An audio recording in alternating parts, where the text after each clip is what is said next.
Good morning, good afternoon, and good evening. Today you're tuning in to the Neill podcast. Today my guest is Jay Jackson, professional American football player for the Barcelona Dragons.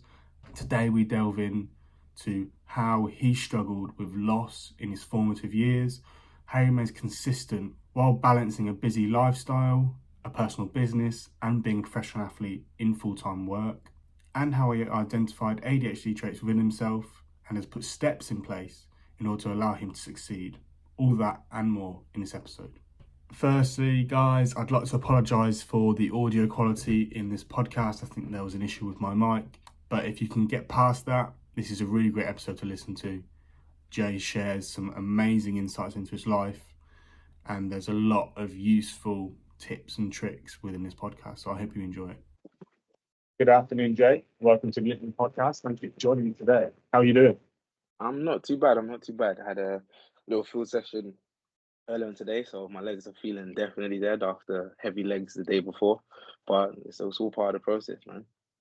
And I'm staying healthy. I'm so jealous. I bet you can't wait to get out of the Barcelona fan. I can't wait. I mean, like the love I've had from the fans, the love I've had from the coaches, like just the support and development, even over the off season when I haven't even met these guys yet. So the fact that I know that I'm stepping into a situation that's going to be not only supportive for me, but like in a mentality of like really wanting to win, I like that as well.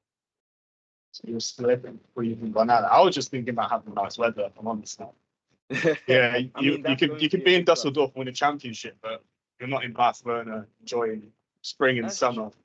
That's very true. But what I will say is that Germany surprisingly has really good weather in the winter. Not in the winter, in the summer, sorry. When I was over in Cologne last year, it was like boiling hot most days. I was walking out in shorts and a t-shirt in the middle of the night and not feeling any form of chill. So I think that's one thing that one misconception I had when I went over there that was quickly shut down. I think I barely wore tracksuits ever. Can't complain about that. So even Germany's getting better summers than that. So that's exactly good. Yeah, it just sounds like it's just a London thing. While we like, if we're talking about Europe, it's just a London thing that has a terrible weather. It's definitely takes itself outside of it. Are you one of those people that life doesn't exist outside the M25? Oh no. I feel like it's just become a force of habit of anytime you're speaking about anything to do with the UK, you refer to London. I think it's because everyone in Europe kind of looks at the UK as London. You know, they don't even know. Say Birmingham. Where's Birmingham? Yeah, they certainly know Northampton. But wait, Yeah. Northampton is twinned with like a city in Germany. I don't know how. Yeah, no, there's a couple of cities like that. I think there was one, I can't remember what, I think Hatfield is twinned with a city as well. And I was driving through, I saw it. So I don't know the kind of logistic between the cities getting like twinned because they don't even necessarily have to share a name all the time. Because there's not a place in Germany called Northampton, so I don't know what twins. I have no idea. Maybe there's a translation. They changed the name to translation as well. Well, thanks to you for coming on here. You're going to be the second guest that has actually kind of identified that they actually have ADHD. When did you know you officially diagnosed? What was the kind of process of that? I feel like it's one of those things that my parents have always known, but it was like the old school methods of describing it. You know, the typical, he has an attention span of here, like you have to really engage with him and all sorts. That was like sort of my mum's battle with teachers and such, whenever it came to parents' evening, whenever it came to anything. And like for me, I never personally looked at it as I potentially could have ADHD because I just always knew myself, if you know what I mean. I was not necessarily the ones that would be like super hyperactive. I wouldn't like be the ones that give the typical what everyone thought ADHD was when we were in secondary school. So the kids that kind of get quote unquote naughty kids. I was never one of those. So I never expressed mine in that aspect. My thing was always attention span. So I'd always find myself, my mind kind of wandering elsewhere, like sometimes forgetful, try and make plans and just didn't necessarily work out and such. So these are things that kind of used to stick with me through from the time I was young all the way through to the points where I was older. It's only once I got to, I think I used to like really struggle to study without having some form of stimulus when I was in like university. So I used to hate the idea of going to the library until I could make a social event out of it, you know, right? Until I could have a couple people around me to kind of break away from it. And then it just became a case of like managing what I didn't know was ADHD. So making sure I have regular breaks when I'm studying, giving myself like goals. So like, okay, if I study this much, I can jump back on Xbox and play for 15 minutes, and then I go back and study this much or thing, and or like, let's say it's an assignment, just knowing like, okay, cool, I'm gonna aim to finish 100 words in the next 20 minutes, and then How did you that. have the kind of willpower to go back to it? Because so many times I do that, and then I end up on like YouTube for 2 hours. What I Oh no, PlayStation. I think that will come like years and years of trial and error, and also the typical ADHD trait of leaving things to last minute. So it was kind Yeah. of a case of, I know I can't stand this for more than 15 minutes, because if not, I will literally have not enough time to hand in what I need to hand in. That's the classic. So, have you got an official diagnosis or not? I still haven't received an official diagnosis. Ironically, when I was working as a teacher, I mean, I literally just left probably about a week ago now. Yeah, a week to the day. So when after, I mean, I did, I think I had my initial conversation with you, and kind of identifying it through my teacher training and certain similarities with certain things. I even spoke to my Senko, and he was like, "Yep, you definitely show the signs that we'd like to push someone forward if you were one of the students." Says we can't necessarily do a lot as a thing, but we can help guide you through the process and start kind of kickstart you along the way, maybe help you jump through a couple hoops early. So they were actually starting the process of that. Ironically, our Senko also has extreme raging ADHD as well, and potential autism.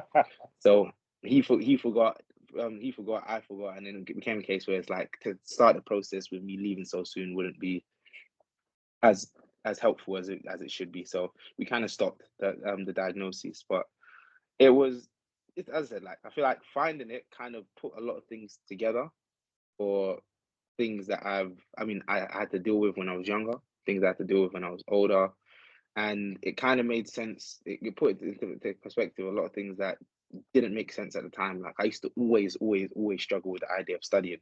Revision was like hell to me, to the point where I had to figure out my own strategies, but I didn't know it was because of ADHD. I just thought, okay, cool, I just work differently, you know. Yeah. Or you So, thought everyone had the same struggles, and you found out that, oh no, people can kind of just oh yeah, pick for up a sure, book like, and start. I'm exactly that. surprised that you So, need like friends at the library, because like unless it was like one person, like certain friends that I knew wouldn't mhm, talk to me. Like there's like certain friends, if I distract them, they'll be distracted. I was mhm. moving.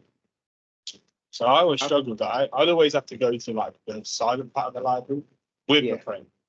Because I then think that like it's like for they're me, kind I of would. keep me accountable, so I can't distract them and I can't talk to them. It's silent. Mhm. I think for me, I would always look for the distraction if I was too silent. So I'd get antsy. I'd start looking around for different things, or I'd easily find myself distracting myself. Whereas when I had a friend there, we talk, and then they'd shut off. So then I'd be like, okay, stimulus, let's start working. And then we talk again, and then the thing. So it kind of kept me in check with kind of staying focused on what I needed to do and the task at hand. And I think, just as I said, like as you said perfectly, like realizing that not everyone else had the same problems I did with studying. I used to sit down and see my girlfriend at the time. She go there to the library and stay there for hours, and she get tons and tons of work done. And I'd do the same amount of time, and I'm like 2 pages of work done.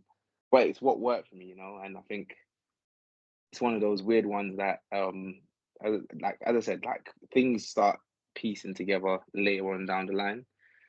um I think for me it was like primary school, like early secondary school time.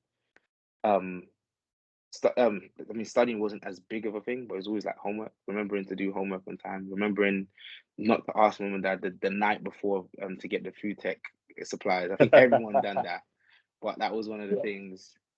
um just remembering, like, oh yeah, mum and dad, we do have parents' evening, and not 2 days before it's supposed to happen or when I'm being reminded. So I kind of relied on the fact that people around me used to remind me about stuff. So that kind of allowed me to mask and get through what I needed to get through. But I think being naturally like in love with studying or in love with school kind of helped me get past secondary school without really struggling as much as I should have. I think the fact that I always had a natural interest in school itself, so it kind of made it covered certain things. So I was always getting all the knowledge I can, so well, within reason in the classroom, and then post classroom, that's when it would be a little bit more difficult, which then describes why I think GCSEs were difficult for me, because a lot of that stuff then becomes, okay, you need to go back and take in that information, and I just weren't doing it as well as my Also, compatriots. like you had a love of study. Where did that kind of like come from? It's like, is I it was just a like a natural curiosity for like subjects? Because like certain science subjects, and to a degree maths, and then like the economic side interested me, and I was curious to understand things. But then there's like geometry, certain parts of like the non-physical geography, things like that, that just didn't interest me at all. yeah. Did you just So have like a kind of interest in anything learning, or just specific? So I always like the feeling of learning new things. So like I always had that certain curiosity. So be it at home, my dad being an electrician, I'd always try and find out information. I'd always ask 101 questions about things, and questions that people couldn't answer for me, I'd then Google it. So the process of acquiring knowledge was always something I kind of enjoyed. However, when it came to school, I mean, I was a true nerd. I used to love maths, used to love science, hated English. So So yeah. math, science, IT. I mean, I was always good at food tech. So I used to like food tech, eating stuff. Textiles, you kind of do it. Art, I always had an inclination towards it. So the basics, the lessons that people would usually have, I always kind of loved. I always had some sort of interest in it. So it made that part of actually wanting to engage in a lesson easier, because it's an interest for me, you know. But then it came to lessons on the flip side. So for lessons like English, you'd always catch me wondering, until we had to do like an imagination based piece of work. I was not paying attention. I was looking out the window. I was talking to Did you someone, ever playing with a highlight like pencil. the entire page? Like I did one, and I got the piss of now. I Yeah, basically highlighted like the entire margin, like the top one yeah, where you put like the entire thing, and the entire side margin, just yeah. highlight. I was like, The- someone came over me and they said, "You get out." I was like, "Why?" yeah. I was I've being done quiet. I've done a ton of that stuff. So I was never one to draw in my book, but I do like things. So you know, in the same margin area, I do one line coloring, then miss one, then one line, then miss one, then one line, then miss one. So I'll do all sorts of stuff like that. I do like double underline my stuff just because I'm bored. I'd start drawing shapes like around words or something like that. Or I think the worst one was, I remember it to this day, it was business studies. So I chose again, for someone that had no love for writing and no love um for those type of subjects. I went and chose sociology, business studies, and economics, which was terrible. But I How remember I did was you in become a science teacher with those? it was just the options that was there. Now, look in hindsight, I should have chosen PE and an extra language and something else. Because that, I mean, that's what I mean. If you're talking about applicable to what I'm doing now in life and all sorts, those would have been much more interesting. I probably would have done a lot better in my GCSEs had I chosen those. But I remember I was sitting in a business studies lesson, and that's before I got changed out of my class, because I didn't used to have any bad behavior on this was, but I was the one that was ended up moving. And I remember I was in Miss Rudd's class, and she was teaching the whole lesson. I just took a whiteboard marker, and it started on my hand, just going through my hand, drawing tiger stripes all over my hand. And then I just looked again, and I was like, let me just finish. And it's just like I just started doing all over my arm, all the way up my arm. And then eventually she came up to me and she just said, "Get out, go wash your hands, and come back." And I was like, okay. I just kind of went wandering, washed it off my feet. But I can't tell you why I did it. I just did it. I just thought that's something that kids would do. And I found out, what, over 10 years later, that's not a normal thing for kids to do. I mean, like, we do some weird things, but not to that extent. So you didn't But yeah, realise at the time that that you were the only one drawing tiger stripes on yourself. yeah, pretty much. So Uh, was it economics, sociology you did at A level, or GCSE your chosen to? GCSE, my Okay, chosen what did you do GCSEs. at A level? So A levels, I went into, obviously now getting to choose to do a subject that I love. I did biology, chemistry, applied science, and psychology. Psychology because I think when I chose sociology at GCSE, I thought it was psychology.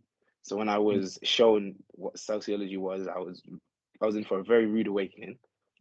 So being able to choose psychology, like understanding a little bit more about the mind and like how behaviors drive certain things, for me, it kind of gave me the tool kit that I needed to kind of fix whatever, not fix, should I say, but help myself with my memory issues.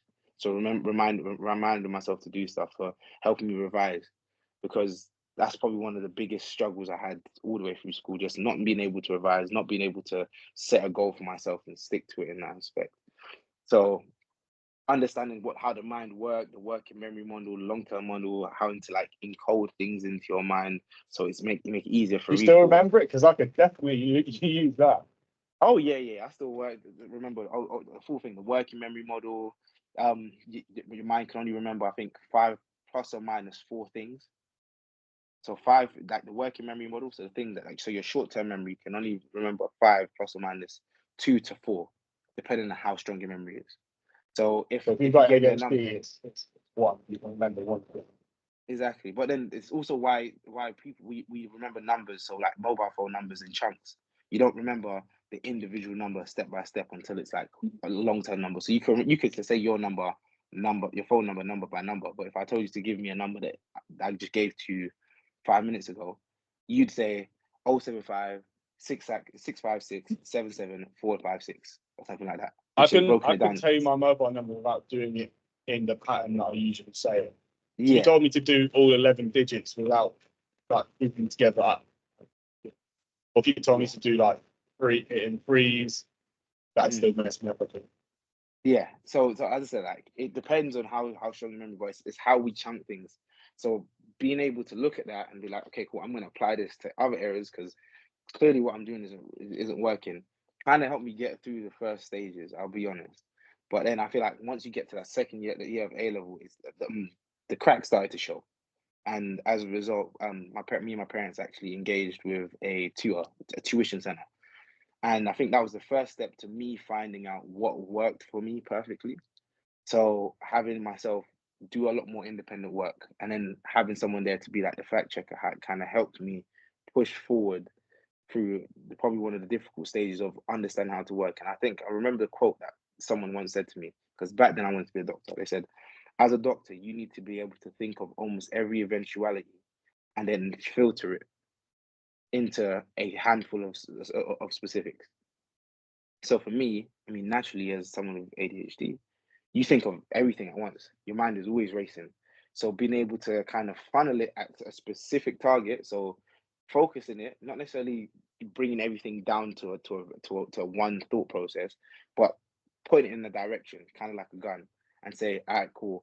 I need you to think of many things to do with, for instance, I've got this box in front of me that says Tesco's Finest. Think of many things to do with Tesco's Finest, and then it become like an encyclopedia of, okay, Tesco's Finest. Tesco, where's your closest Tesco's? Okay, Tesco's Finest, what does that mean? What's the comparisons to Tesco's Finest? What items are in Tesco's Finest? That's kind of helped me, quote unquote, rewire my brain to really work for me rather than against me. So stuff like that then came like using colored pens. So I for some reason I hate writing in black, even to this day. I'll write in a colored pen before I write in the blank ink. That black ink will be full unless someone needs me to write down like a formal letter. Yeah. So I'll have the red. I wouldn't got the other multi pen. So I had the purple, the light green, the pink, and all sorts. If you see all of my A level notes, they are all color coded. So I'd write like the title in red, and then if it's a key thing or something I need to remember or a definition, I'd write that in green. If it was something else, I'd circulate in a different color. So I'd bounce back between the colors, and it helped me because then when I look back at the work, it was exciting to me. It's something that would interest me. It's like, okay, cool. Why'd I choose that color? Then I'm remembering, okay, it's because I need to know the definition of that. What is the definition of that? How do I work this out? How do I do this? And that's where you saw me go from someone who was like borderline gonna fail A levels to getting A's, B's, and C. No, not C's, but A's and B's in all the subjects that I cared about. Yeah, let's go. That you cared about. Yeah. So, let's say that psychology is the only one that fell by the wayside. I think I got a D in that. But biology and chemistry, I was getting A's and B's. My applied science, even though it's a coursework, I got double distinction because it's something that you could just kind of mull through and get it done, you know? So that really set me up well for when I came to university, because I mean I took a gap year to then sort out some of my A levels, because I'd been taken off chemistry in my first year of A levels because of how bad it was. So I had to start chemistry all over again in the second year of A level, through my sixth form. But then they refused to keep me on for a third year, so I had to then go back to that tuition center. They host like an international school, so they're like, yeah, you can come and do the chemistry, but the problem is that we don't do the same exam boards, so we can't. So it's not necessarily the points transferable. So you might end up going from an A to a C because of how difficult your exam board is. So they're like, yeah, we would offer for you to sit A level and an A2 together in 1 year. So I literally spent the whole year resitting biology and sitting A level chemistry and A2 chemistry in one, and I left with an A. So I was happy with that. You know? It's amazing how similar, like, I find people that have got ADHD or that are similar and a similar neurotype to me, that their experiences of life are very similar. So I was, well, we do a lot of the same hobbies. So it might just be that I'm not having to do that ADHD. But I was also kind of like very much interested in science, very interested in maths. Someone told me that science and maths would be the jobs that make you money. So I was like, yeah, I'm definitely going down that route. So ASs, it was biology, chemistry, physics, maths. I struggled with maths. I was really good at statistics, but I just couldn't. I was really bad at like geometry for some reason, like shapes and all that, angles and all that stuff. Just didn't interest me. And then I think we got into like engineering stuff. And I was like, yeah. But I was all right at those three, but I ended up retaking them all because I just didn't do well. I think I got like B's and E's in my AS. So I redid year 12. Did really well in most of them. Geography was the easiest from my life. And then in my second in A2s, because I hadn't been doing the coursework for 2 years like I had the previous year, things were a lot harder, but I had an unconditional offer at the time. So I think that somewhat squandered my efforts to a certain degree. So I ended up getting BDE, I want to say, to study chemistry. Yeah. I found GCSE or A level then specifically that you have to say a specific thing. It doesn't matter how well you understand it. Yeah. You don't write it the way they expect you to write it or they want you to write it. You're not getting the points. Yeah. Be it pride or like ignorance, I always thought I knew the answer. Because like, if I'm writing something on a paper, I know the answer. Because there were some exams that I went to at university I couldn't answer. But most questions in A level stuff, I was able to put an answer down. I thought I was right. Obviously not. That was another thing that was taught to me, like stuff like exam techniques. So I spent like that whole third year of A level. When we'd go through it, so they'd give me a certain, so let's say we're going through a topic, they'd give me the textbook. So the exam board textbook, I'd go through page one, a couple pages of it myself, concise it, so break it down into notes that I like, key points. Then they'd teach it to me. Then they'd give me exam questions, and they say go through it, and I'd do these exam questions over and over to death, to the point where once it's done, I then mark it. So I'd get to see what the exam board wants. So like what's the mark scheme say? The mark scheme will say, okay, they want it to reword this thing. And then eventually my answers started wording exactly how the mark scheme was. And then you'd see questions pop up year after year or worded slightly different. And the fact that I was able to answer it because of what I saw from the mark scheme meant that when it came to the test was easy. I was like, I'm sitting there thinking, I was like, yep, I did this question last week. I did this question 2 weeks ago. That was a question on NMR spectroscopy that I remember from so and so. So, yeah. Did you find that you was always better? Because I knew some people that would just write notes, read their notes, and scorecards. What way worked best for you? Yeah. Mine was answering questions, doing it, learning it, making a mistake. Yeah, that was it for me. Sitting down and repeating notes. The same things I'd always remember, even despite the fact that when I finished university, I spent things like 3 years before I got into teaching. I could still answer questions. Okay, what's the definition of an atom? What's the definition of an element? Because they're just stuck in my head. They made sense.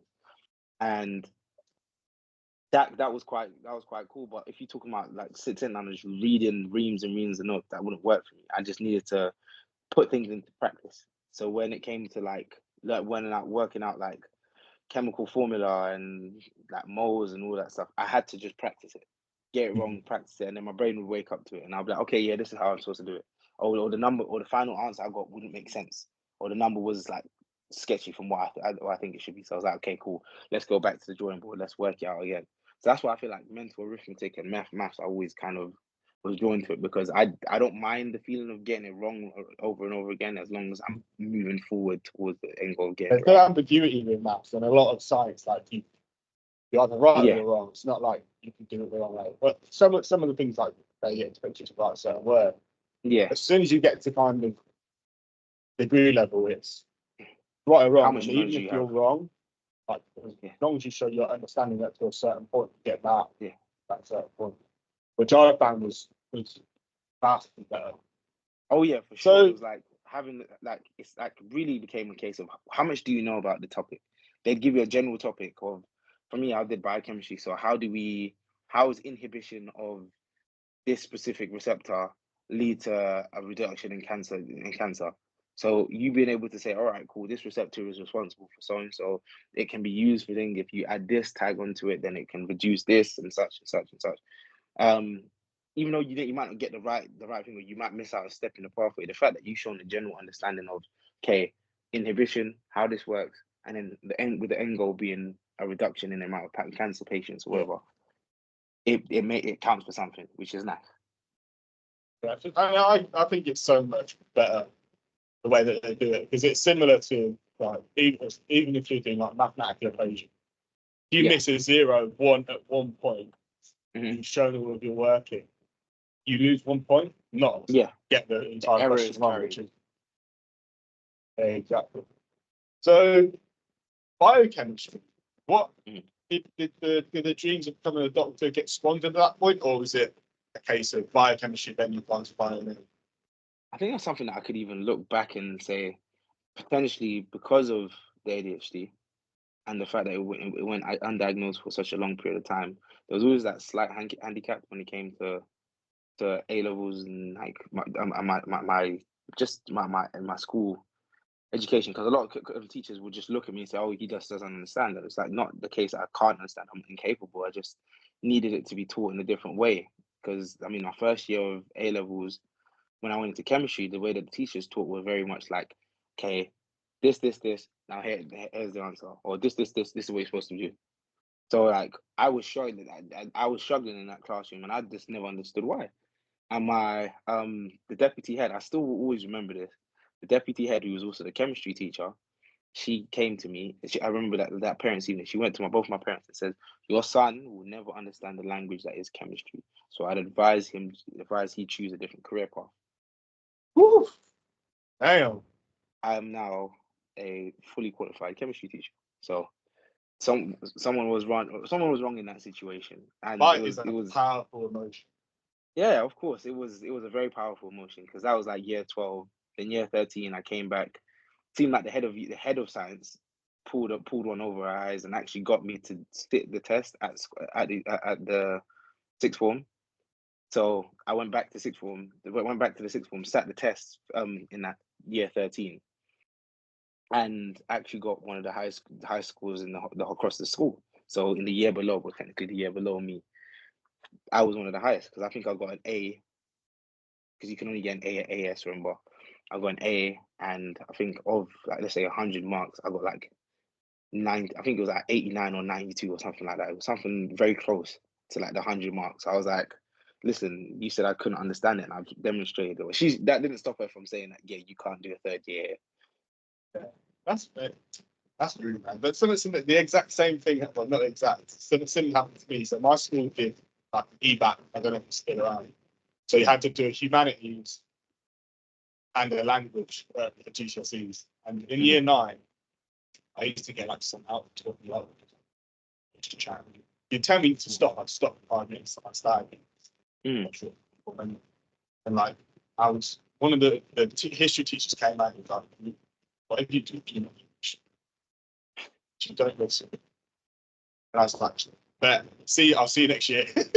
And I did. And we actually came, I've become one of his very students, but I did quite well. Mm-hmm. I was like, one of the few people that would actually understand. Yeah. But yeah, he was like, you told me not to do it. Yeah, Don't tell me.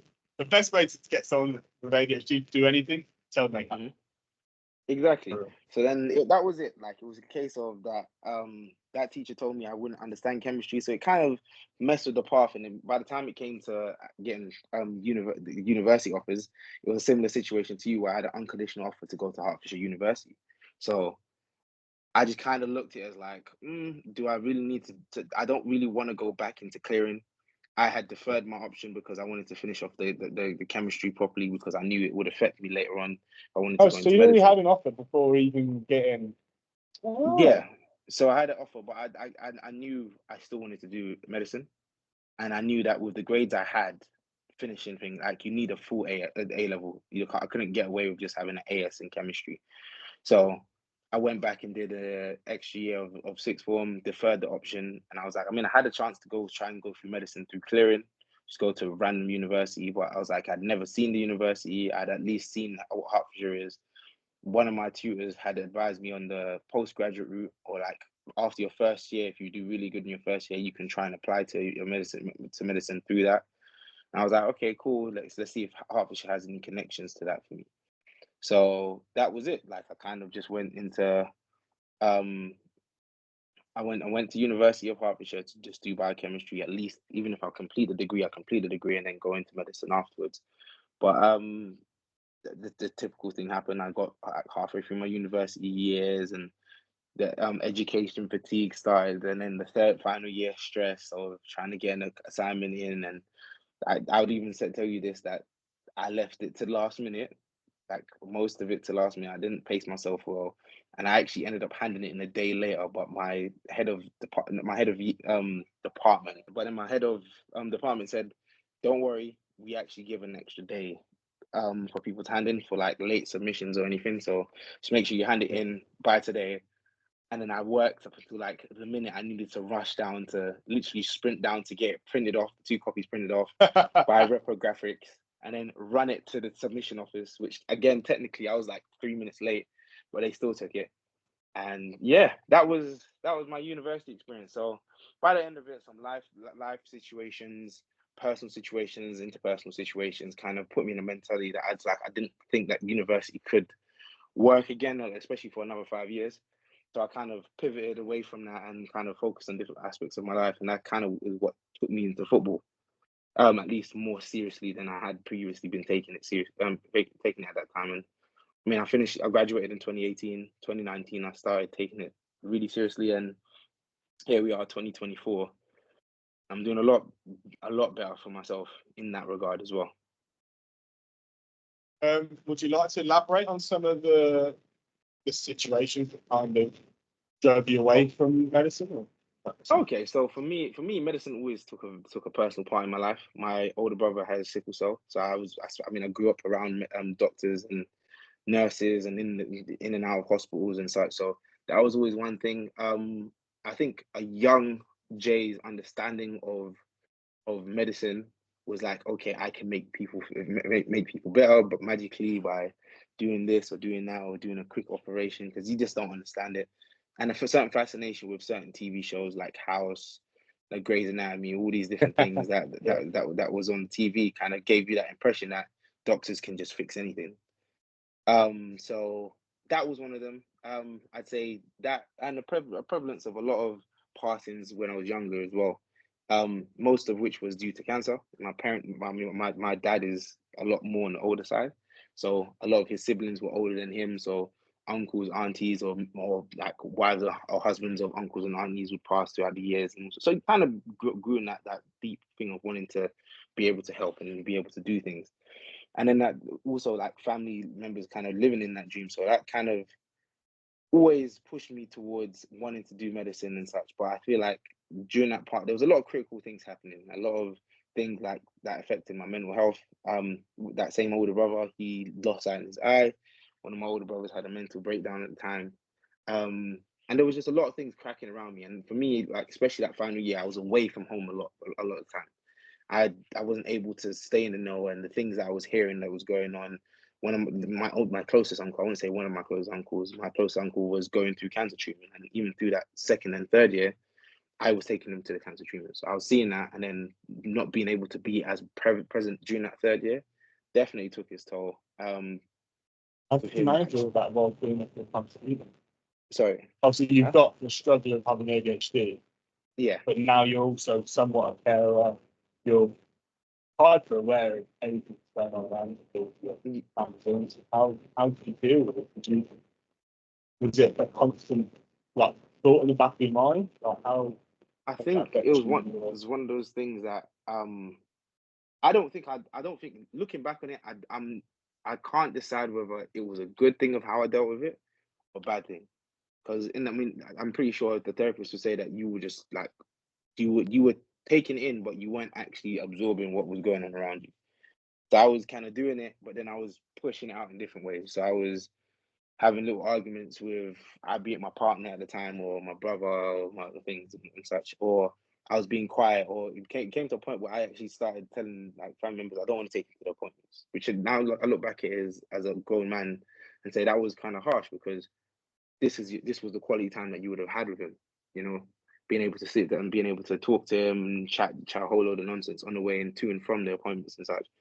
But I think that was probably maybe like the young me looking at it as like, okay, fear of having to see the process and not necessarily agreeing with it. So I don't think I dealt with it properly. And I wouldn't say I ever dealt with it well. I think it took me a long time and a little bit of therapy on the other side to actually realize I didn't deal with it well. I kind of didn't understand.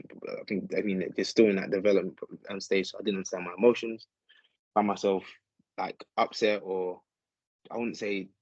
I mean, like, let's be honest, like crying and all sorts, like minor arguments with people and all sorts. But I didn't know where it came from, and I guess having those things around me is probably the biggest reason for why I was rebelling and acting the way that I was. So it was a hard time for those around me. It was a especially hard time for my ex at the time. I think that probably was a big catalyst for why things ended up breaking off.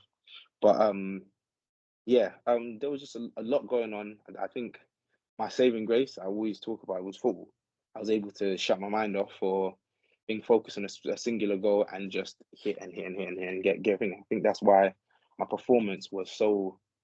I'll say honestly, my performance was so good that year because I was able to shut my mind off and I was able to do the typical thing that was required from me as a football player without and my lifestyle at the time kind of encouraged and pushed into that. It's interesting how times of challenging times kind of push you into a pursuit that kind of focuses you to some degree. I find a lot of people in football, it's just the nature of the game that can kind of take over your life, and it makes it easy to expel excess energy and kind of take out frustration because it's such a physical game.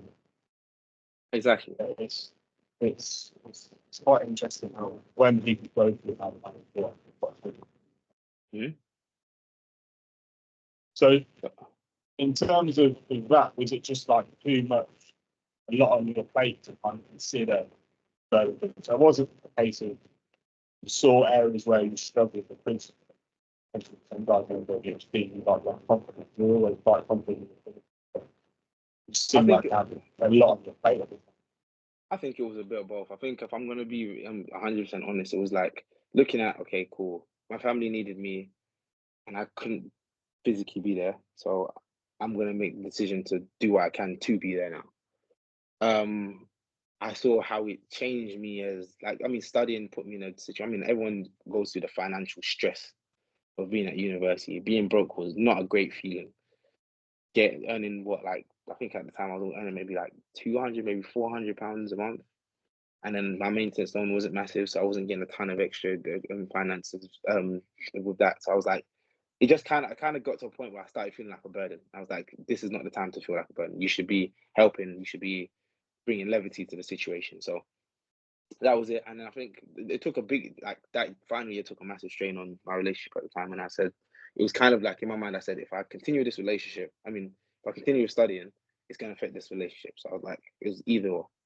So I kind of took like a collective decision to say, yeah, I'm not gonna pursue this at the moment. I always said I would kind of go back to it in the future. 6 years down the line, I still haven't necessarily revisited it, but you never know. There might be a rich team owner that decides to help pay or put me through medical college. Well, I think what you're doing now is having just as important of an impact as being a better, if not more, because obviously the young generation is literally the future. Exactly, and I feel like stepping into a position where I'm playing football professionally, and the kids at the school, they looked up to that. I mean, there wasn't a day where I didn't get into work. I got into work and they didn't say, "Sir, can I have your autograph?"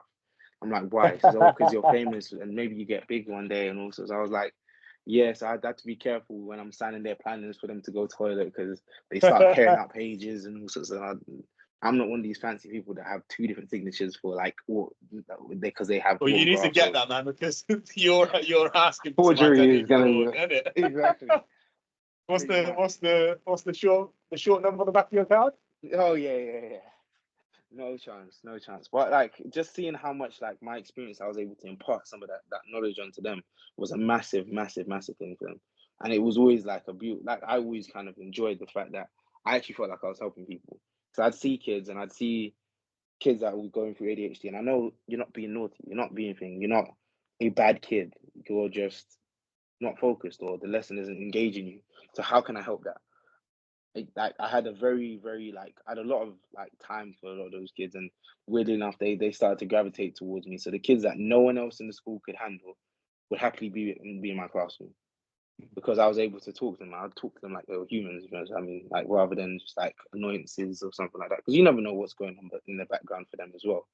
So I feel like even though it wasn't necessarily helping people in that aspect, I feel like I became the teacher that I hoped I had when I was in school, and worked hard at trying to be more, not just a teacher that's trying to get like a grade out of you, but also someone that you can come to, you can talk to, and that can probably put your mind at ease in certain aspects. And you never know, that could have a massive effect in their grades, which I feel like I definitely had. Sure. And like, obviously, with your experience of ADHD and being a professional athlete, you're obviously a massive inspiration to them.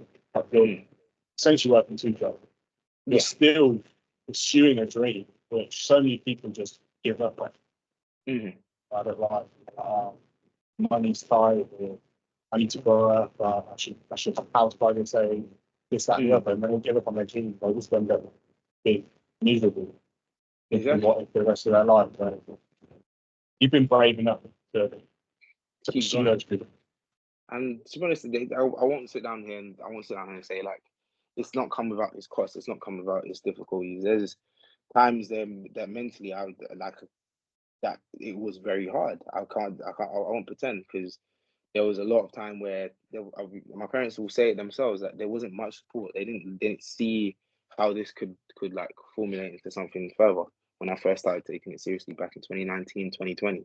Then obviously we had COVID lockdown, and it was kind of like a lot of people stopped playing football. A lot of people kind of moved away from the sport itself, and you didn't even know whether the GFL would be around after that, because they're missing out a whole season. A lot of it was like season to season, so stuff like that, opportunities to go further weren't necessarily lucrative at the time. But I just kept my head down, kept training, improved myself in whichever way I could. I went into the teaching as literally a flip of a coin that year, because it was either that or paramedics, and teaching just happened having to have more funding in it than paramedics did. The only other way I could have been a paramedic, it would have been to go into the RAF, and then you have to do like 3 years of service after studying, which meant that football would never be a thing. So it was one of those things where like I just kind of kept pushing, but kept one of my cousins, Jarrell, he says to me that your plan B should always be a way to make your plan A succeed as well. So I looked at my plan B. That's a great little bit of knowledge. That's really good. I like that. Exactly. So it allowed me to, like, even though it took me away from being able to train all day, being able to go to the gym and then do a sprint session, then do a field session and such, it still put me in a position where financially I was stable. I was able to help my family. I was able to develop myself in that aspect. I was able to keep financing football, because as we know in the UK and even quite a lot of Europe, you end up getting paid to play, or it ends up costing you to do what you want and what you love.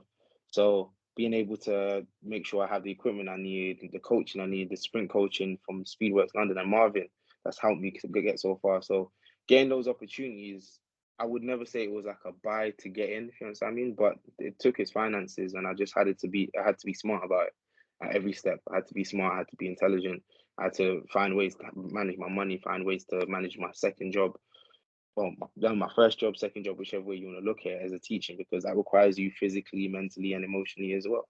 So being able to split time between that, finishing work, go and getting home, maybe having something light to eat, to then go to the gym, do your sprinting, do your lifting, finish that, go home, get ready for the next day, and that was all through every off season and such. So it was difficult. I mean, injuries came throughout the period of time. Dislocated my shoulder last year, just over a year, just under a year ago, just over a year ago. Then broken collarbone, final game of the season. I mean, you were privy to that directly. You saw that live. So um, all these different things. I mean, I could have turned away and all sorts, but I feel like my journey kind of, and I think that's when I first started the idea of Jackal's journey, was to kind of just show a lot of kids that if I can start this late and make my dream come true, you guys should be able to do that even really early if you just take the right steps towards it. You know, I would say that I'm unique in a certain sense, that I had a unique situation around me that helped nurture it. But there's always ways. You know, I'm not gonna sit down and be like these Molly Mays that say, "Oh yeah, there's 24 hours in a day and all sorts." But and say that act like I haven't had help there. I've had at times some financial help from my parents. At times I've had like understanding, or just having my parents around, like, means I don't have to cook dinner when I get home, something like that. So I'm eating something that's healthy, something that's nutritious and such. So that sort of stuff definitely have helped, and I've had a support structure around me. But there's also been a lot of things that are against me. Age is one of the bigger things. Where I live is one of the bigger things in the sport as well. So there's gives and takes in every situation. Just always know and understand that any bad situation can be leveraged into a good one, and always kind of just put your best foot forward. Anything, if something takes away from one aspect of what we want to do, look at another aspect that can help you. And I think like the perpetual positive mind is the only way I've been able to keep myself going in this aspect. You know. I agree, and I can attest to that, because you are always positive.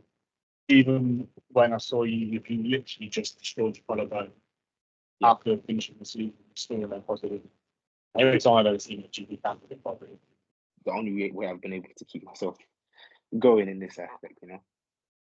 I agree, and I can attest to that, because you are always positive. Even when I saw you literally just destroyed your collarbone after finishing the season, still remain positive.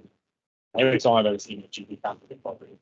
And it's infectious. That's why I think I've gravitated towards it so well, because you are a really positive thing. And I can attest to the strength of the positive mindset, because everyone struggles 10 out of 10 in their world. So you can't judge anyone else's issue too, but you can choose to look at it in the best way.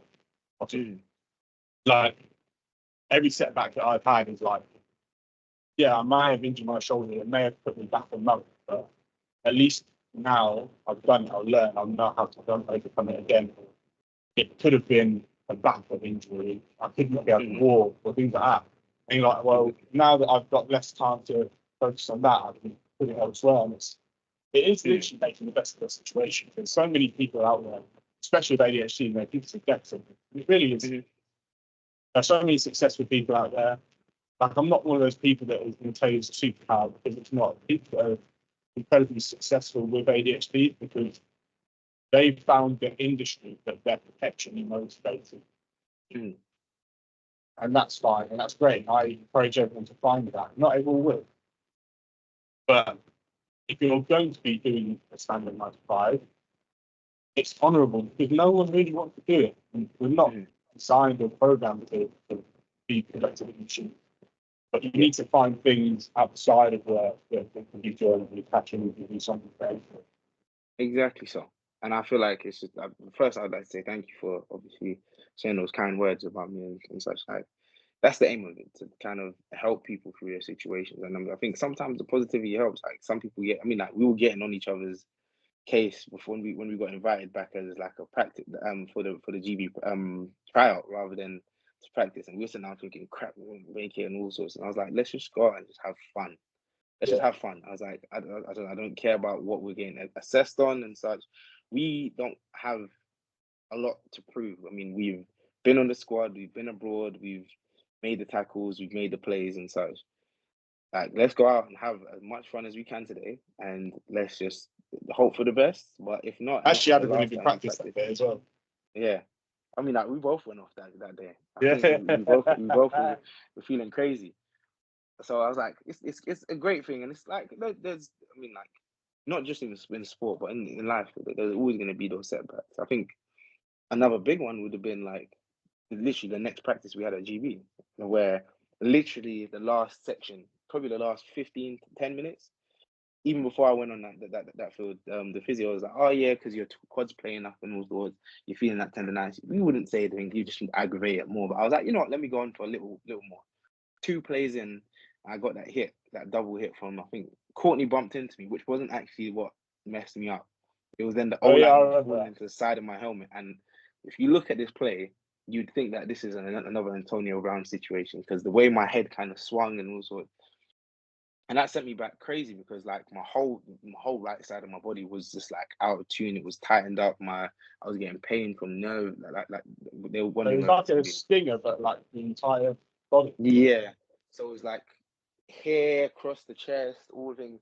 And what's happened is that eventually they got to the bottom of it. Is that the whiplash that got from the helmet from the O lineman, as me moving back, kind of tightened up my back all the way up my trap, all the way across my back, through my shoulder and then through my pec. And that's what was causing my bones, my bone here, my rib to be displaced. So it was like, it kind of pulled everything tight, and it was terrible.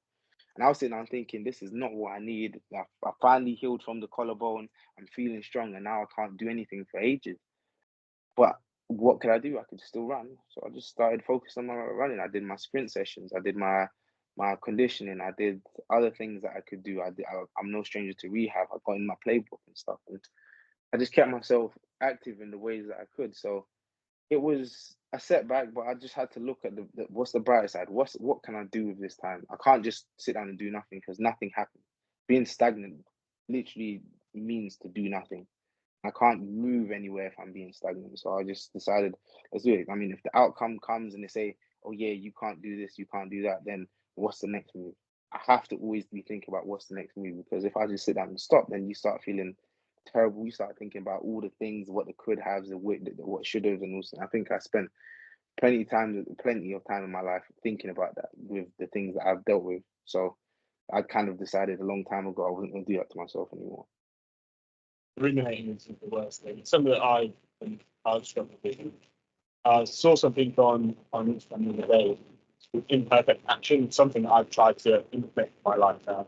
I spend so much time thinking of the perfect way to do things, or if the way that I planned on doing something, even at the time, because sometimes where I wake up, okay, first thing I do is gym, but someone will set me back, or spend too much time on my phone in the car. I can let it be away. Instead of like thinking and trying to plan everything, just doing something is better than trying to make it perfect. That's something I've tried to do. But if you go back to like your football career, where was your first season? When your first season you stood out? Yeah, so if we're talking about it's like international season, my first international season was against Stuttgart. It was for Stuttgart, and that was another pump in the road that was like had me questioning a lot of things. Like but that's still big. Like most people don't start their first season every year. Yeah, they usually go to another league, or you end up in GFL 2, GFL 1, and so. And GFL was the biggest thing once upon a time, because I think the only thing that was considered somewhat comparable, even better, was the Austrian football league.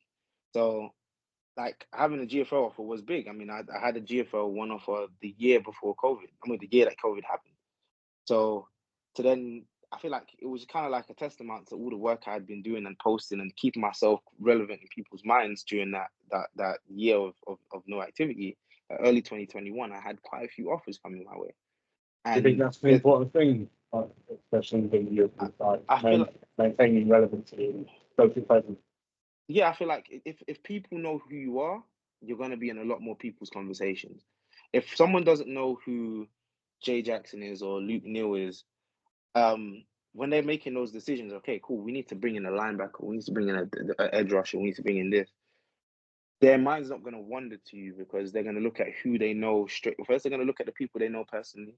Then they're gonna look at people they know through other people, and then they're gonna start searching. So I just kind of trying to.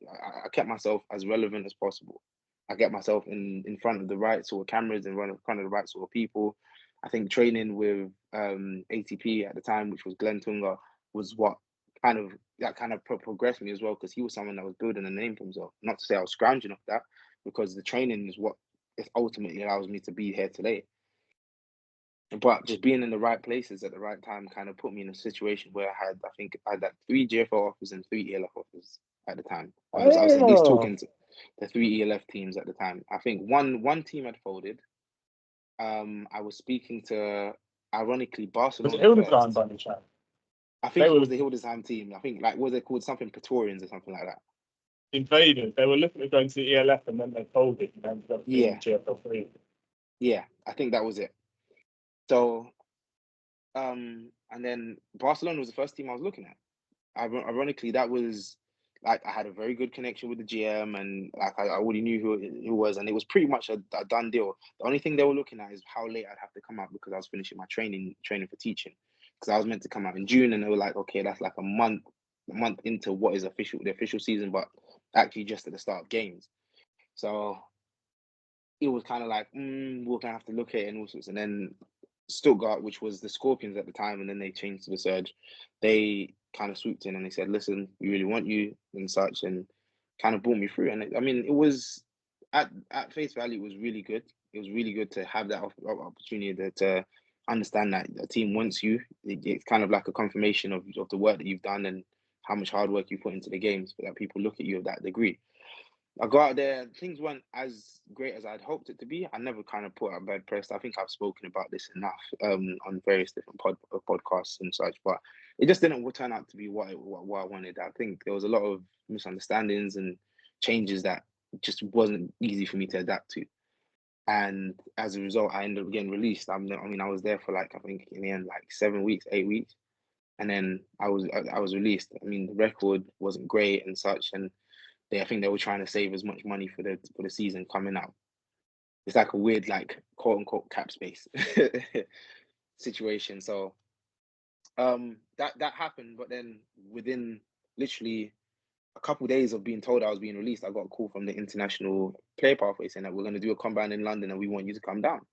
So easily one down to then one up. So as soon as I came back, it just started training. It was like, okay, cool. What we're going to do for a combine?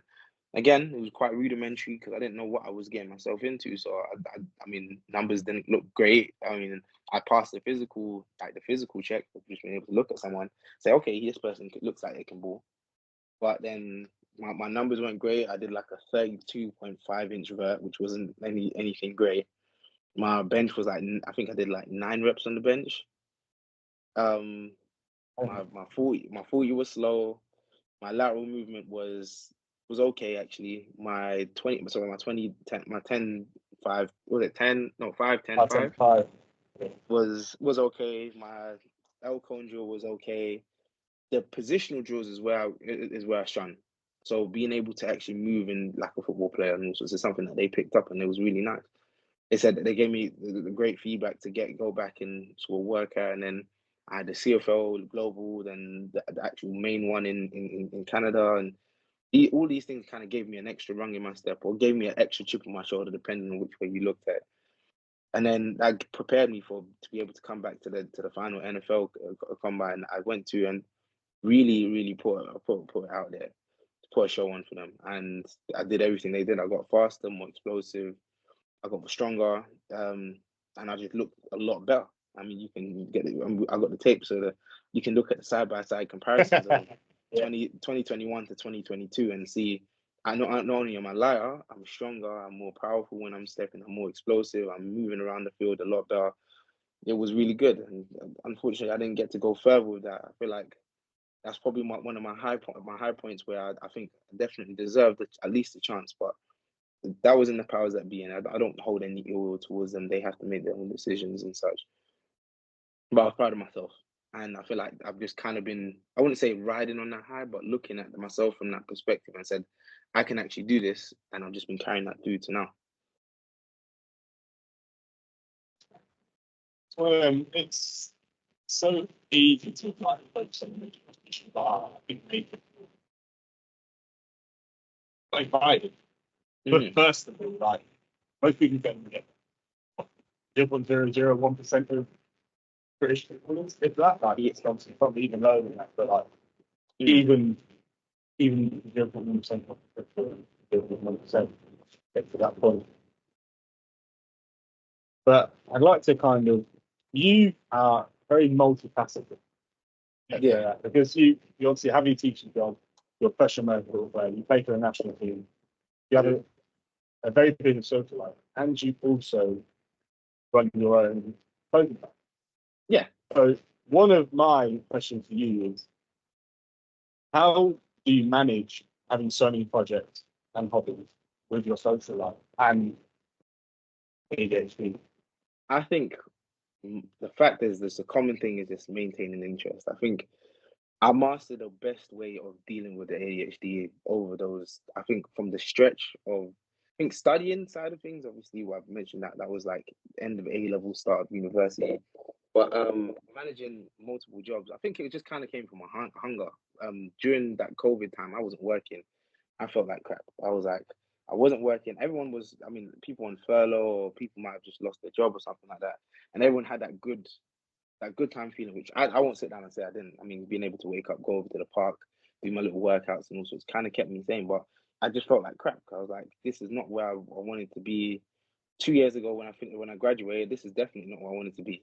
And now I'm like just in my parents' house. I'm not doing anything. I'm just getting enough money from the universal credit to pay my car bills or whatever. This is not the life I want to live. So I was like, okay, cool. What am I gonna do? I think in that year I picked up like 5 jobs, and it definitely wasn't healthy. I'll say that straight away, because I was like a project manager for something my university was doing as like a charity sort of thing. I was a mentor for kids. I was doing obviously studying as a teacher. I'm actually teaching in classrooms. Then I was training for football as well, and I was doing security. So I was like literally bouncing from one job to another. I'm finishing my working week, going to do security in either Hoddesdon or Hartford, or in like University of Hatfield, something like that. So I was Do you think that having a full calendar and being busy on an age of like it's constantly I'd say like, adapting? yeah, I think it's because of that, and there was no room for me to be lax. If you understand me, there's no room for me to be spaced out, because cool, I know that once I finished work today, I had to get myself changed, get there for the next shift, get to the shift. We close at 1. I finish there. I'm getting home at 2 o'clock. I know I was training in the morning with Excel, so I need to be at New River for 7:30, 8 o'clock. So I'm like, okay, cool. Okay, need to go home. Need to eat. Not need to eat on the job. Need to go home. Need to sleep. Wake up. Excel. Finish that Excel. Come home. Relax. Kind of get yourself ready, because you had work later. You had work later again. Security later. I think so. I earned a lot. I kind of put myself in a financial situation that backed me for even now. I'm looking at some of the dividends I'm getting from these things. But yeah, it was very hard. I think at first it was easy, because there was no such thing as social life, because there were so many different lockdowns, and you couldn't really do things unless you're trying to go out for sneak link or something like that. But it was very easy at first, and then on the other side of it became a little bit harder. But I knew that everything was kind of funneling me towards making any dream a reality. I knew that being active on the social media, as much as some of it might be just me joking about and playing about, some of it does put you in the right minds of people. Like, it puts you in the mind of me being the forefront of some of the stuff in the UK, being connected with the right sort of people. As it stands, I've got one of my boys over here, Blake. Blake's come from all the way from the States. He played as a linebacker in Boise State and such, and like just being able to connect with someone like that and for him to get me to be not only invested in my future, but look to get me ready for the season coming up. That can only happen if you're talking to the right people, you're getting in front of the right cameras, if you're putting yourself out there, you're kind of being courageous with it. Because sometimes people might look at it as like, oh, you're wasting your time, or you're doing too much, or you're doing this and that. So I was like, yeah, that might work for you, but by me doing this, you never know who's gonna come knocking at your door. And I think that's how the brand came around. So my own little clothing brand that literally came from a case of me going to Stuttgart again but then that comes from the videos of me of me training, the off season training that I was doing during that lockdown. But then I get to Stuttgart, and one of the guys that is a big fan, kind of connected the team. He starts doing socks. He says he does socks for guys in the States. So he does socks for DK Metcalf. He does some socks for FA Obada and stuff like that. So he does team-wide socks. And he says, I want to do a little sock thing for every pair of for every import. So he comes up. He's actually the one that came up with the Jackal logo. So we had it on the thing. It kind of linked with Surge and such, and that was the original colorway. So in 3 Surge colorways, I then get released, and I told him, listen, Surge colorway is probably not going to be the best idea. So he was like, okay, cool. What colorway would you like? And I kind of said, okay, I'm going forward for this GB thing, so maybe a GB colorway. So blue and gold. And he's like, blue and gold doesn't look as great, but Saints colorways would look. So that's how we ended up with black and gold. And then that kind of stuck, and that carried through. And then eventually last year, I was like, okay, my younger brother, he plays football as well. He's going to university. Let me give him something that's nice. So I was like, I asked someone that does clothing, like Togs. They do like a ton of stuff all over the UK. I was like, do you guys think you could blow up the image of the logo and then put it up on like a vest, put in a vest and a towel for my younger brother? They're like, yeah. I was like, you know what? As a matter of fact, give me one as well. So I ended up getting one vest for him, one vest for me, and then the towel. Then coming up to the season, I was like, "Ooh, do you think you guys could do some long sleeves like you did for my university a couple of years ago? Just 1 or 2 for myself." And they were like, "Yeah," and it kind of just the ball rolled. Like I got to thank Cole, because he just kind of went with it. He's like, "Okay," he just did me a show like a showcase of a number of like hoodies, tops, and all sorts. And he was like, "What do you think about these?" He said, "Have you ever thought about actually expanding into into a brand?" I said, I'm not really, in my mind, I was like, I'm not really that known, and kind of like pushing it out there, and is it a little bit cringy? I was like, let's run with it. So he made a little online shop, made a couple tops for me. People started buying straight away, and I was like, all right, cool. This is unexpected. So again, it started off with me and my younger brother just having like a couple tops each. And then I get over to Germany. People are like, oh yeah, we like this and all sorts. And by the time I was leaving, half the team had bought one. And then I've got That's one of the things, man. You don't need to listen to anyone, because you asked my opinion. I was like, you know what, Jay? I don't know if I want to wear someone else's name. I was like, if they're accustomed to like my name, but then if you continue to dictate that negative, or like constructive feedback, and like, yeah, there's no point in doing it. You continue, but I think it's so important. It's one of the things everyone says for every door that closes, like it is true, but you just need to open every door, because you don't know what's on the other side. You shouldn't. Like some people say, don't look at gifts also about it, but like any opportunity that comes to you, just take it. Worst case scenario, you're exactly where you were. You would decided not to take it. Yeah. Like that, I mean, it took some investment, kind of just trying to seed it to as many of the guys, like not necessarily getting the same profit margins that people would look. But I look at it as like, I'm just trying to see what's happening. Apparently, there were some young boys that were going to blitz training. People walking past them, I had the top one. One of my boys was wearing it in a David Lloyd's, and someone came up to me and says, "Oh yeah, I know whose that is. I know whose brand that is." And also, so I was like, okay, let's really kind of expand it into something. So something that came from like a free set, I think like 12 pairs of socks that was free to me from a guy that owed me nothing, has now expanded into a brand that I'm able to profit of and kind of get a little something back from. And then that then expanded into obviously me being able to source equipment for people as well, which I saw was something. I mean, like if you dress good, you feel. If you look good, you feel good. If you feel good, you play good. If you play good, they pay good. Like that Deion Sanders says. So that was one of the things that was missing in the country. I mean, hats off to Football America and EP Sports and all the different vendors of trying to get us at least some form of equipment. But a lot of it can sometimes be a bit basic, and a lot of the flair of football. Not hats off, man. The stocking is awful. They need to improve. Yeah, okay, that's the truth. But I also have to give them give them respect where respect is due, because without them, we don't have anything really, unless you go out and get it yourself, or you get family members to bring it over. You know? They're making hella profit off this, man. They're trying to sell fucking 10-year helmets for like 300 quid still, and I'm like, what? Wild. Yeah, there's a work in progress, but I have to put respect out, because at the end of the day, Football America was what gave me my first lid I bought, and half of the stuff that we have today is through them. But I just kind of looked at it as, all right, cool. How are we gonna get more variety? Because I look online in the States, they have tons of this stuff. And if you think about how big America is and how big American football is, there is like an oversaturation of like gloves, cleats, anything you want, even like more niche items from teams and stuff like that. So I was like, cool. I get this stuff for myself. I've always been one to kind of get a couple of things. I get the Jordan 11s, Jordan 1s or something.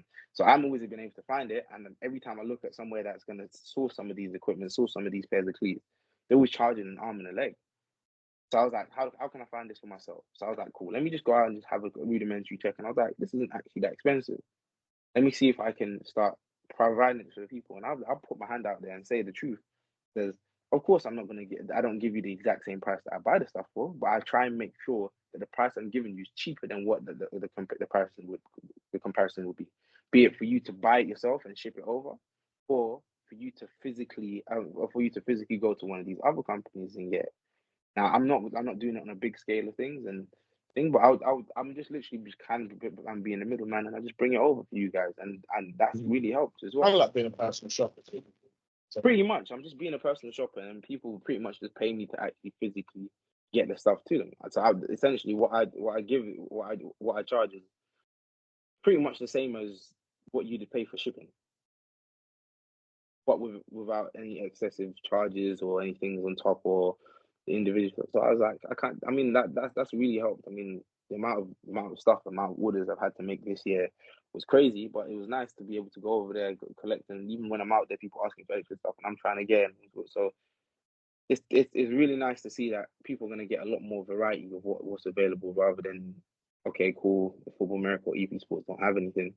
Now they're having to pretty much like stick with whatever cleats they have at the moment, or get football boots or something else to kind of be the middleman, when realistically that it shouldn't be that way, especially with how much we have out there and how much they have out there. I'll just stay consistent managing it. It's quite easy. I find it easy to put. I can generally approach anything that I'm going to take that as a metric. Yeah, for me, it was kind of like a straightforward of, okay, cool. If I'm gonna make an order, I was like, I'm gonna engage you right now. We're gonna find out exactly what you want. We're gonna find a thing. I'm gonna do the search right now. Give you a couple options. You choose whatever one. Cool. These are the bank details. Transfer me money. As soon as the money's transferred, I order it. I get it sorted. Everything's Gucci. Once that was done and we got past that point, it was kind of a case of just keeping schedule. I got my family over there that's receiving all the items, so we can collect it together. There's a line of communication where it's all right, cool, ordered, okay, cool, cousin, this has been delivered. He sends me a picture, cool. I then pass the picture on to the guy to say, look, I've received on the other end.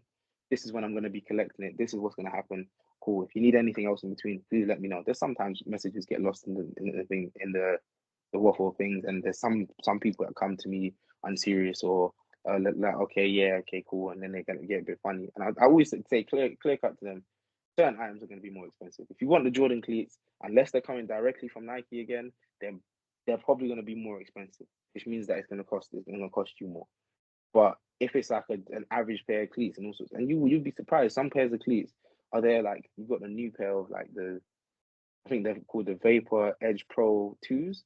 The silver colorway, there's like a dime a dozen on there, and they're all for very cheap. I don't know if there was like a wholesale that went out there or something, but they're very cheap at the moment. So I was like, cool, if you want those, I can get those for you on the very cheap. And we're talking about like 70, 60, 50 pounds for a pair of cleats. Exactly. So I was like, we had to make it as much. But I digressed there a little bit, typical ADHD trait. But just keeping on top of everything is a lot of it's like, do it right now, otherwise you'll forget it for later on. Not having too crazy of a social life, but I think that kind of plays into football as well, because it allows me to train and not focus too much on other side of things. And parts of social life, if it's not with my boys, my homies, or it's not me doing something I enjoy, I shouldn't really be out there anyway. Out there trying to do too much, like going to clubs isn't my never really been my big prerogative, but even more so now that I'm a little bit older, a little bit more focused on like trying to That's get just enjoy now. everything together. Yeah, I'm a nerd too. Yeah, so that's part of it. So yeah, I think just the striking the balance is something that probably I could do a little bit more in that aspect, but I get my own, it's like so you never mix work and pleasure, but I kind of have that perfect mix because I love the feeling of being able to do so much more in the gym, or being able to train a little bit more, being able to run a little bit faster, because this is what I enjoy, regardless of whether I'm doing it for a job or not. So being able to have that, and then also having my family around, which is, I mean, without taking it for granted, my family are always around as well.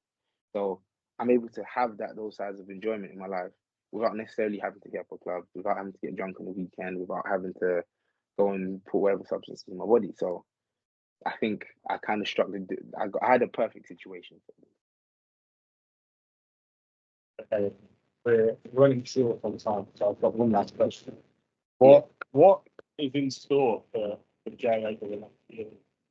What do you expect to see? I think it's going to be a very interesting year. I think this is going to be a year of like, you guys are just going to have to look at it, because the kind of run up I've had at this, it's like, most people is like, all right, cool. Let's say they say, okay, you need to get over this hill in the next 6 months for you to kind of get to where you want to be. And like the typical ADHD approach would be, okay, I'm gonna sit back until last month, and then I'm fast enough. I can just sprint it. I've actually taken a mature and non-ADHD approach to it. Like, I've just done everything in increments, and I think I was forced to because of the collarbone break. Because it's like, if I didn't rehab that one properly, that would be with me for the rest of my life, regardless of whether football would have been in it. So I had to take it with a certain level of seriousness. My first serious injury in the sport, so I had to really start from the get go. So that's what I did. I worked like a motherfucker. Like, from literally, what was it? I'd finished surgery by midday Tuesday. I'd broken it the Sunday, seeing my pre-op Monday, finished surgery by midday Tuesday, released from the hospital on the Thursday, and by the corresponding Tuesday, I was doing rehab, like light maintenance weight, just being able to move, range of motion sort of stuff. I then had my post-op appointment. They were like, "Yeah, we don't want you raising your hand above your chest, I think above your shoulder," and also, so I just did work within my means. And then, I mean, by the time we had the last GB cycle, I could have potentially played that game because I was cleared medically, but physically, I was in no way, shape or form to play. So that was one thing. So, okay, cool. Now I'm in a position where I can actually run. I can do all the things I need to do. Let's start building up from there. I put on a little bit of weight because I was doing the sort of maintenance work and all sorts, and trying to build the strength back up. I hadn't lost that much strength, but I did lose some of my agility. I did lose some of my flexibility because I couldn't do as much. I couldn't put any weight on my shoulder. So it's like, let's start building that back up. Let's start doing a little bit more conditioning. That's when I was going out to Germany, spending that time over there with my coach that was out there. We're doing agility drills and stuff, and I'd have to thank them because that kind of got me into position to realize I can't sit back on the sofa and expect to have a massive change in my play, especially with what was going to be expected of me come the next season. So I was like, cool, let's keep building up. Let's keep building. Let's keep building. I get the contract with Barcelona. Okay, they know how they want to use me. Okay, you set the expectation for me. I now have 5-6 months to get that right. So let's start doing it now. So I'm doing the small bits, working in the small sections, working my field, start doing my sprint work as well. And reconnected with my sprint coaches and said, okay, cool, let's have a good run at it for once. Came to January. I mean, you saw in the field, we had a great tryout that January and all sorts. Then injury, okay, cool, let's focus on the running. So there's been incremental walks up that hill rather than trying to leave it to the end. And now I feel like, personally, I'm basically at the top of the hill already. If anything, I'm walking a little bit slower to make it a little bit harder for that last bit, so I peak at the right time. So I think this year is going to be a completely different year. You're going to see a completely different player. And I have to thank everybody that's helped me get to that stage. I think Well, yes, it's going to be exciting. I'm excited to see this. definitely tune in this year, man. Barcelona is going to be something different. Okay, what about outside of football? Outside of football, you're going to see a more wholesome side of things. You'll see probably a little bit more with Jacko. I've reached out to folks. We're going to have a little conversation about where we're going to go, the direction we're going to go with the stuff. So you might see a new range of items. We've been speaking about like the idea of towels and such because those are embroidered. It costs a little bit more, but how easy can you get towels in the UK that doesn't have Wilson NFL on the front? So stuff like that might be a part of it. Best as well because we play summer league, so heat is a big part of it. Not everyone wants to wear long sleeve. So stuff like this, and you're gonna see, like as I said, like you see a lot more in that aspect. A lot more traveling. The aim is to travel a lot more this year. I have connections throughout the world and also family members everywhere. So you'll see a couple of vlogs in that for me, traveling to different places. And I mean, you never know what the future holds. Maybe the dream finally reaches its epitome this year, and I get to that place I want to be. But regardless, I'm gonna still be stepping towards it. I'm still gonna be trying to inspire along the way. Hopefully, you can tell us what that is in the near future. I'll bring other than back. that, I'll bring back a bar I dropped. Was it like almost 2 years ago? Was it 2 years? No, 3 years ago now. okay. I was invited to another podcast, and one thing I had to let people know is like I'm not one in a million. I'm one of the millions. Yeah, I'm one of the millions of guys that we know that play football. I'm one of the millions of guys that do it. So it's not like a case of I was anything special that was created out of the room, or I got like some special super soldier serum. It's just like I could just work consistently. That's it. I can show you pictures of from where I started, where I was like 89, 93 kilos playing defensive end to where I'm at now. And that doesn't happen by just having good genetics. That doesn't happen by just watching a couple games. You have to put the work in to get to where you need to be. That's it. I'd like to talent and tell me what And praise God too. I didn't mention that enough. Like I'm religious, but I'm not the one that's gonna say don't read the Bible. You're never gonna get a thing, but you have to praise the situation you're in because you don't get those opportunities just by just working hard. There has to be someone there that's pulling you along the way, and I kind of give praise to God in that aspect. it's a great way to go. So thank you for taking the time to again. Best of luck this season. I hope to see you out all in there. Hope to see Appreciate you you, bro. Japan and maybe a few more. Oh yeah, I'm telling you, Japan's one of the big ones as well. Thank you very much for joining me. Have a lovely day. Appreciate you, bro.